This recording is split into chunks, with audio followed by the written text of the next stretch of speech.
Olá, eu sou a Carol Nogueira e esse é o Item Mais da CNN. O anúncio do reajuste nos preços da gasolina e do diesel na semana passada desencadeou uma nova onda de pressão e mudanças na Petrobras. Abre aspas. O governo federal, como acionista, é contra qualquer reajuste nos combustíveis, não só pelo exagerado lucro da Petrobras em plena crise mundial, bem como pelo interesse público previsto na lei das estatais. A Petrobras pode mergulhar o Brasil num caos. Seus presidente, diretores e conselheiros bem sabem do que aconteceu com a greve dos caminhoneiros em 2018 e as consequências nefastas para a economia do Brasil e a vida do nosso povo. Fecha aspas para o presidente da República, que se manifesta então no Twitter de forma muito dura a respeito do iminente reajuste no preço do diesel.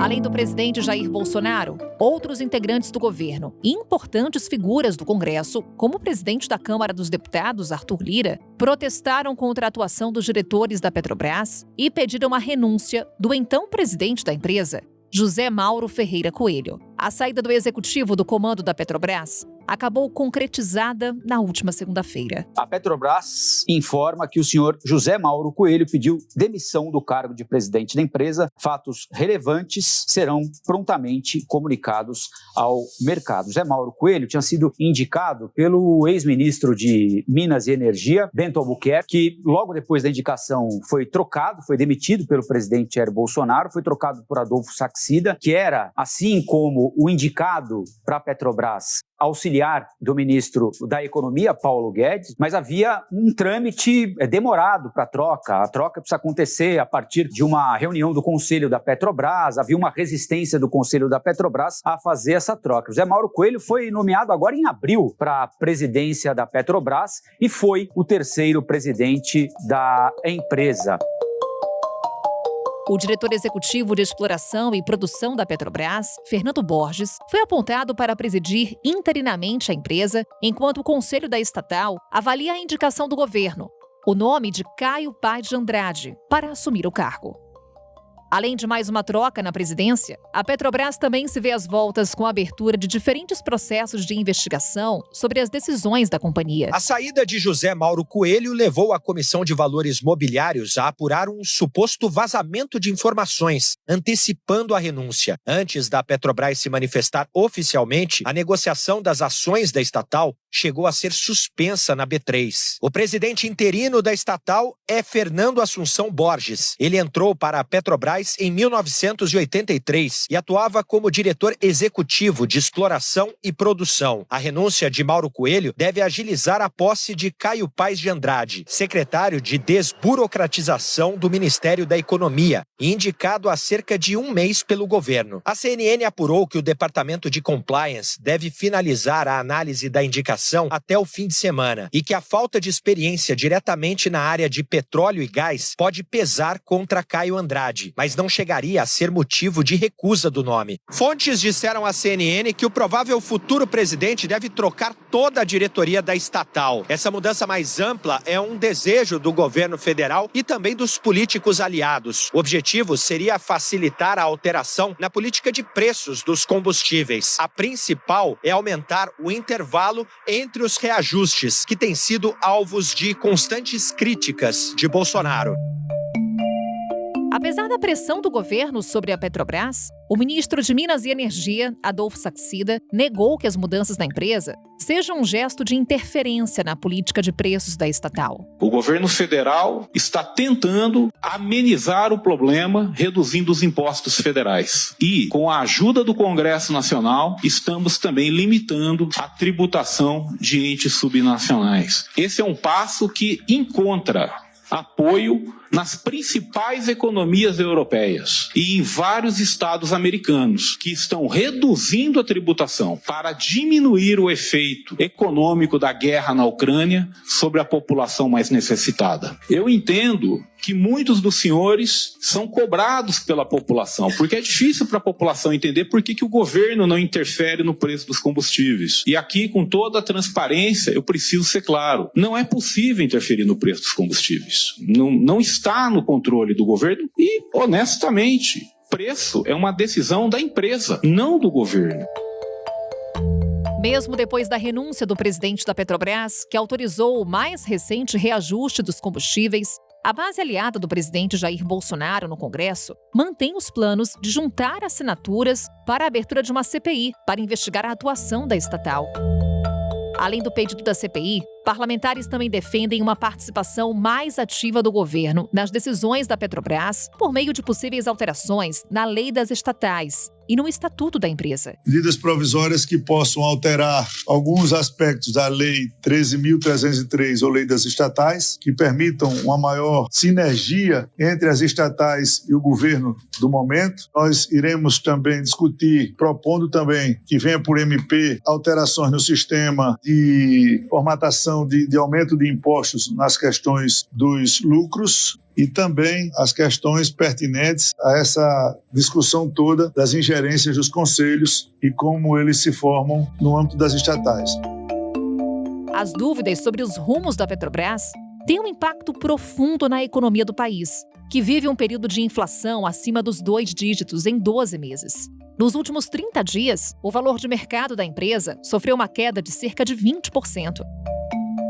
Na primeira parte desse episódio, conversamos com Pedro Duran. Ele é repórter da CNN Brasil, no Rio de Janeiro, onde fica a sede da estatal, e vem acompanhando também os bastidores dessas decisões que envolvem a empresa.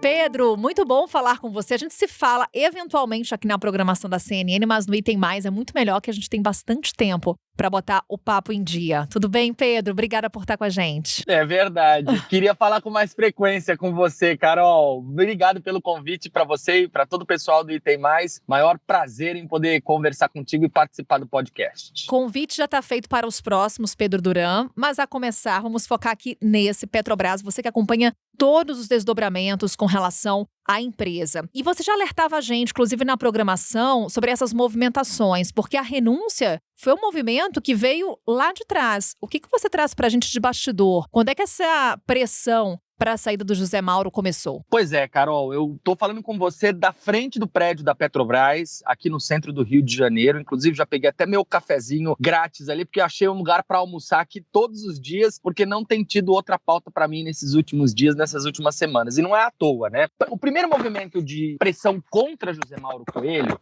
veio na decisão de aumentar o diesel em 8,8%. Essa foi a primeira decisão do José Mauro de seguir a política de paridade internacional da Petrobras de uma forma mais clara, porque até então ele estava lá no cargo, não tinha decidido nenhum aumento, então as coisas estavam muito bem, obrigado. Ele entrou no lugar de Joaquim Silva e Luna, e aí no dia 9 de maio ele decidiu anunciar esse aumento para as distribuidoras de 8,8% no diesel. Ali foi a gota d'água. Ali o governo entendeu que ele não ia atender os pedidos, ia continuar subindo o preço do combustível e o caminho dele estava em rota de colisão com os integrantes do governo. O que acontece depois disso e por que é importante esses movimentos? O padrinho político dele, Bento Albuquerque, é demitido. O ministro de Minas e Energia, que indicou o presidente da Petrobras, é limado do cargo, do dia para a noite. Adolfo Saxida, ligado a Paulo Guedes, assume o ministério, liga meia hora antes do anúncio de demissão para José Mauro Coelho e diz: você está demitido, nós estamos comunicando o mercado daqui 30 minutos. Ele recebe essa ligação por telefone, era à noite de uma segunda-feira, se eu não me engano, e sabe que ele vai ser demitido. E aí José Mauro Coelho vem segurando a barra nas últimas semanas, nos últimos dias, mesmo sabendo que não ia continuar no cargo.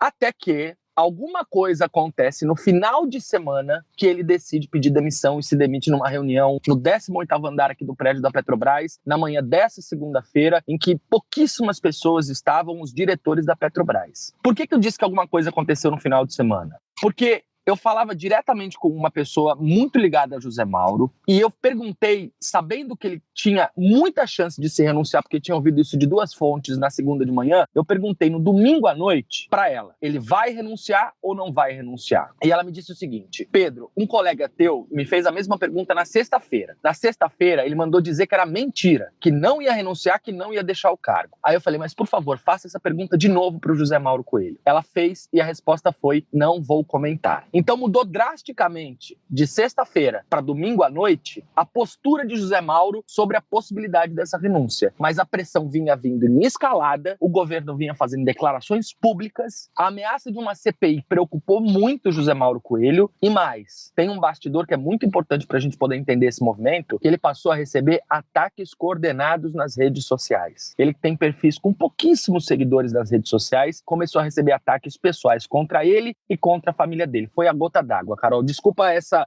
introdução mais longa, mas enfim, para poder colocar o problema na mesa. História contada em detalhes, Pedro, pra gente. Inclusive agora como é que fica o futuro da Petrobras, é o que todo mundo também se questiona. Fernando Borges está no comando da empresa, mas de forma interina, e o governo indicou o nome, o do Caio Paes de Andrade. Como é que é esse caminho até o Caio assumir o comando da Petrobras? E quais são as chances de fato, o nome dele ser aprovado pelo atual conselho, Pedro? Eu vejo nesse momento que a temperatura interna da Petrobras e do Conselho é pela aprovação de Caio Mário Paes de Andrade. Mas eles não vão engolir a seco essa indicação e esse nome. O setor de compliance da Petrobras deve enviar nas próximas horas, nos próximos dias, no máximo até a tarde dessa quarta, quinta-feira, para o Comitê de Pessoas, um dossiê feito com todo o histórico de Caio Mário Paes de Andrade. O que esse dossiê vai dizer? Em primeiro lugar, ele não tem experiência em empresas do porte da Petrobras nos 2 níveis hierárquicos mais altos, como pede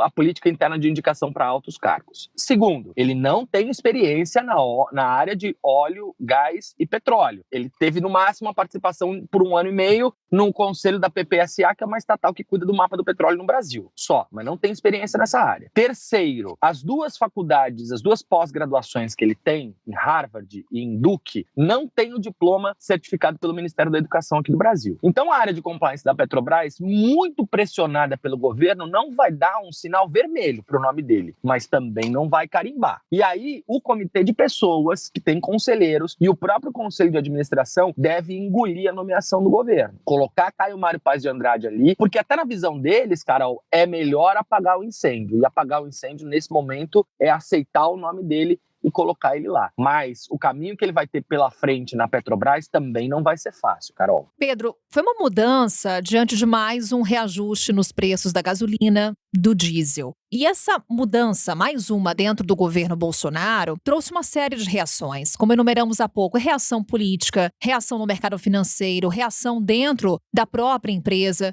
O que mais preocupa nesse momento, principalmente, Pedro, tendo em vista a defasagem dos nossos combustíveis em relação ao mercado internacional e a atual política de preços da Petrobras? Eu estava levantando, enquanto você estava me fazendo essa pergunta, a tabela atualizada da Associação Brasileira dos Importadores de Combustíveis. O que eles estão dizendo hoje? Que a gasolina está defasada em 12% e o diesel está defasado em 11%. Ou seja, mesmo com o aumento anunciado na sexta-feira, o preço ainda não está equiparado ao cenário internacional. A questão é, o próximo presidente da Petrobras vai seguir a política internacional, vai represar aumento, vai atender o governo, vai fazer o combustível aumentar? São dúvidas que certamente a gente vai se questionar ao longo dos próximos dias. Você falou de pressão, a pressão foi muito grande no mercado financeiro, entre os acionistas, e as ações da Petrobras despencaram com a notícia do aumento, mas não só pelo aumento em si, mas pela ameaça de uma intervenção do governo federal. Essa ameaça ronda a Petrobras. Essa possibilidade de o governo colocar a mão na Petrobras numa interferência mais forte sobre, por exemplo, a política de preços. Então, o ministro Adolfo Saxida, quando fala, por exemplo, que quem define preço é a Petrobras, não é o governo, ele está colocando a bola no chão para que o jogo continue rolando. Mas essa ameaça não foi embora. Então, os acionistas, o mercado estão preocupados até que ponto o governo pode colocar a mão e acabar impedindo que a Petrobras aumente o preço quando, de fato, o mercado prevê que esse seja o caminho. E aí vale um outro ingrediente aqui, Pedro, porque estamos entrando no segundo semestre, quando tem aquela ameaça de desabastecimento do diesel. Uma das explicações para esse risco de desabastecimento vem justamente dessa defasagem que você salientava. É isso, Carol. E aí, o que a gente está falando? De uma composição de fatores que ela é enorme, assim, para quem está ouvindo a gente poder entender. A gente está falando do mês de setembro, que é o mês mais crítico dessa crise do diesel. Para quem está ouvindo a gente poder entender, é um momento que a gente vai estar tendo no Brasil, ao mesmo tempo, transporte do final da safra do milho, final da safra do trigo, final da safra da cana-de-açúcar, compras de Black Friday e compras de Natal. ou seja, caminhões a todo vapor rodando as estradas brasileiras. Sobe a necessidade por diesel, sobe a demanda por diesel. Isso é histórico no Brasil. Mas, para além disso, tem temporadas de furacões no Caribe e nos Estados Unidos que podem paralisar refinarias e paradas programadas em refinarias brasileiras porque estão todas operando próximo do limite. Tudo isso diminui a oferta, aumenta a demanda e coloca uma pressão no preço de um combustível que já está com estoques baixos nos Estados Unidos, na Europa, em grandes produtores e consumidores, como, por exemplo, é o caso da Índia, dos países do Oriente Médio. E o que isso desenha? Isso desenha um cenário que, no meio da campanha eleitoral, a gente vai estar tendo um iminente aumento em escalada do preço do combustível mais importante para a economia brasileira. Então, olha o tamanho desse caldeirão que está se desenhando para o segundo semestre, Carol. Como você bem disse, é um ingrediente e não é qualquer um, é quase um azeite de dendê nessa receita. Que tá pegando fogo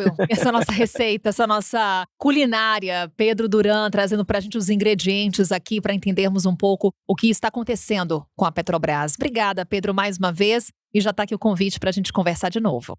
Foi um prazer, Carol. Eu te adoro e adoro conversar contigo. Quando quiserem, estou super à disposição. Espero ter ajudado os nossos ouvintes a entender um pouquinho mais sobre esse grande imbróglio que é a maior estatal do Brasil. Um beijão. Um beijo, nos adoramos, Pedro Duran. Até! A trajetória recente da Petrobras tem sido marcada por uma sucessão de mudanças no comando da empresa. 3 presidentes já deixaram o cargo durante o governo Bolsonaro. Roberto Castelo Branco comandou a estatal de janeiro de 2019 a abril de 2021. Depois, Joaquim Silva e Luna comandou a Petrobras de abril de 2021 a abril de 2022. E, por fim, portanto, José Mauro Ferreira Coelho, que entrou em abril de 2022, abril agora, e ficando até junho de 2022.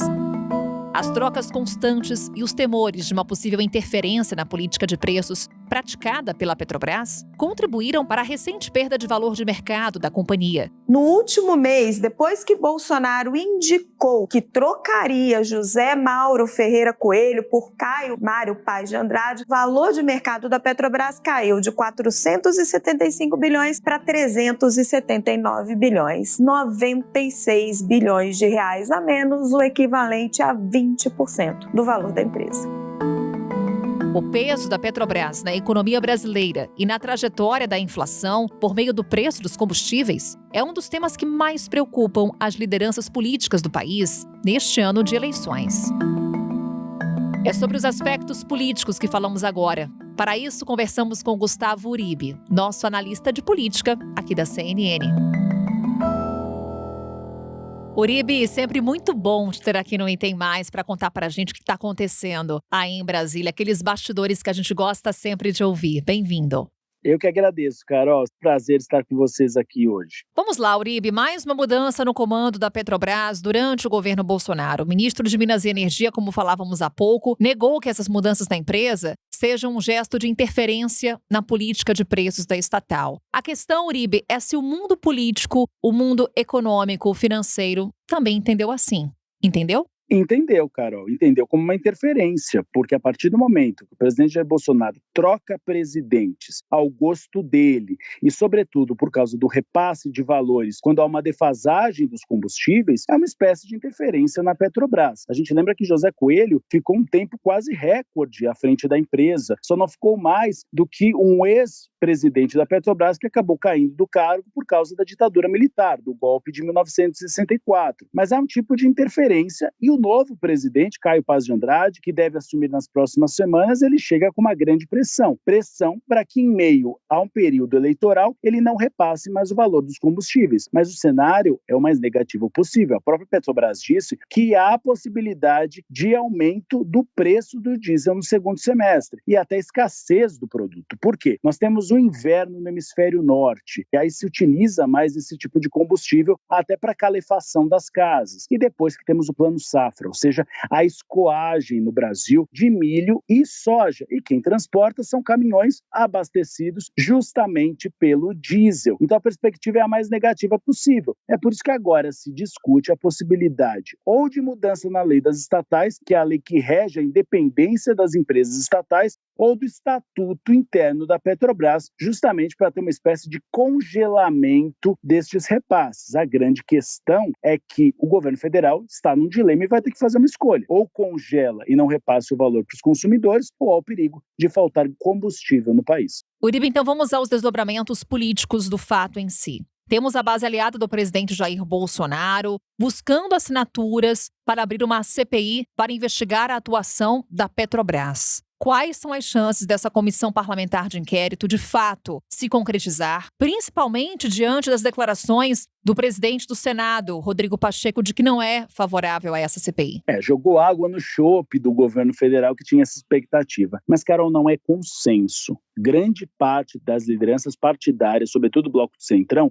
são contra essa CPI. O que se avalia? Que o tiro pode sair pela culatra. Que mesmo que você instale a CPI e investigue a atual gestão da empresa, as investigações podem ir para o próprio presidente Jair Bolsonaro, porque foi ele que indicou esse conselho de administração. E mais, se forem investigados, por exemplo, os dividendos e lucros da empresa, pode-se chegar àqueles dividendos e lucros que são repassados por Tesouro Nacional. E a perspectiva é alta, de que chegue em julho a 32 bilhões de reais. E aí o que se quer saber? Se realmente esses recursos foram investidos para tentar fazer com que o impacto do preço dos combustíveis não chegasse tão alto ao bolso dos consumidores ou em outras áreas. Então pode ser que o feitiço saia contra o feiticeiro. É por isso que você tem uma grande resistência dentro da própria base aliada à instalação da CPI. Há uma perspectiva de que sim, o governo federal vai conseguir chegar a essas assinaturas. A questão é o funcionamento dela. Se realmente ela vai funcionar ou será apenas uma cortina de fumaça, um elemento de pressão para Caio Paz de Andrade. Ou seja, caso haja o repasse do preço dos combustíveis por uma defasagem internacional, a CPI aí sim poderia fazer sessões parlamentares para investigar a Petrobras. A questão é que, em meio a tudo isso, há uma eleição. E a eleição está aqui há quase 4 meses. Que parlamentares estarão em Brasília para participar de sessões no Congresso Nacional quando você tem as eleições para a reeleição deles ou para outros cargos em seus domicílios eleitorais? Então a perspectiva de que uma CPI dê em pizza é muito grande. E aí outras alternativas, digamos assim, surgem. Por exemplo, até alterações na lei das estatais. Dentro do que está apresentado nesse momento, Uribe, o que ganha força em Brasília e que, de fato, pode ter um grande apoio no Congresso a ponto de provocar alterações na Petrobras? Carol, uma das iniciativas que tem mais apoio é a questão de um voucher para os caminhoneiros. Isso poderia ser um destaque na PEC dos combustíveis. O que é a PEC dos combustíveis? É uma PEC que foi oferecida pelo governo federal que dá uma contrapartida de cerca de 29 bilhões para aquelas unidades da federação que isentarem ICMS sobre diesel e gás. E aí poderia se incluir esse benefício. O impacto fiscal dele seria de 4,5 bilhões. A equipe econômica já deu sinal verde. Seria pago a motoristas de aplicativo, de táxis e caminhoneiros autônomos. Qual é o objetivo? O objetivo é evitar uma nova greve dos caminhoneiros, como em 2018. E aí há uma discussão sobre a mudança da lei das estatais e um ponto específico. A lei das estatais, ela determina que caso a Petrobras tenha um prejuízo por segurar, por exemplo, defasagem do preço dos combustíveis, que quem tem que ressarcir esse prejuízo é quem o causou, no caso o governo federal. Ou seja, teria de sair do Tesouro Nacional. O que se pretende é tirar esse trecho da lei das estatais e ressarcir o prejuízo da Petrobras com os próprios lucros e dividendos da empresa. Só que essa alternativa enfrenta resistências no Ministério da Economia. O presidente da Câmara dos Deputados, Arthur Lira, jogou no colo do ministro Paulo Guedes, dizendo que seria uma medida provisória, ou seja, partiria do governo federal. A equipe econômica é contra. Adolfo Saxida, que é o ministro de Minas e Energia, já se posicionou contra a alteração na lei das estatais. Mas a articulação política do Palácio do Planalto, ou seja, o Bloco do Centrão, quer uma alternativa. Então agora resta saber, haverá mesmo ou não, e sairá de onde? Do Palácio do Planalto ou do Congresso Nacional? Se sair do governo federal, isso enfraquece em muito o discurso liberal de Paulo Guedes. Foi o discurso que ajudou a levar o presidente Jair Bolsonaro ao cargo em 2018 e poderia ser interpretado como uma interferência indevida numa lei que foi criada na gestão de Michel Temer justamente para dar garantia de independência das empresas estatais.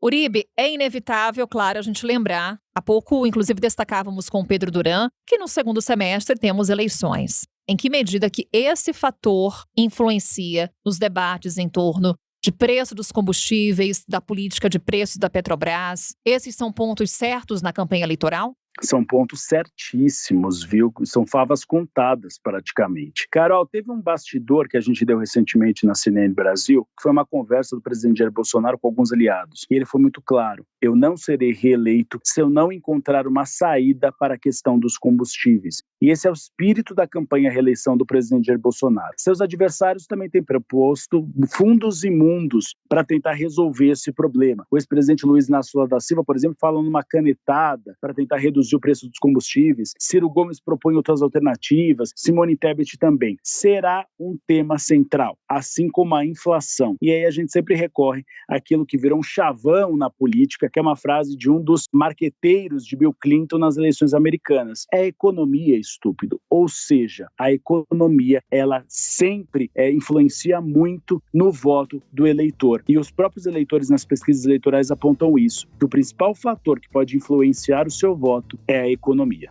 Gustavo Uribe, sempre um prazer falar com você. Venha sempre aqui com a gente. Um beijo. Prazer é meu, Carol. Um beijo. Até a próxima.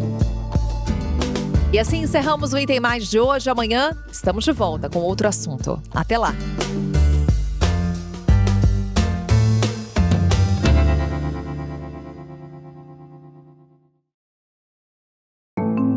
Com a minha apresentação, Carol Nogueira, este podcast foi produzido pela Maremoto para a CNN Brasil. Roteiro e pesquisa, Lucas Scherer. Pauta e produção, Danilo Santana. Edição e sonorização, Murilo Lourenço. Coordenação geral, Paula Weinberg e Felipe Gomes. Coordenação de produto, Verônica Schneider. Coordenação editorial, Diego Toledo.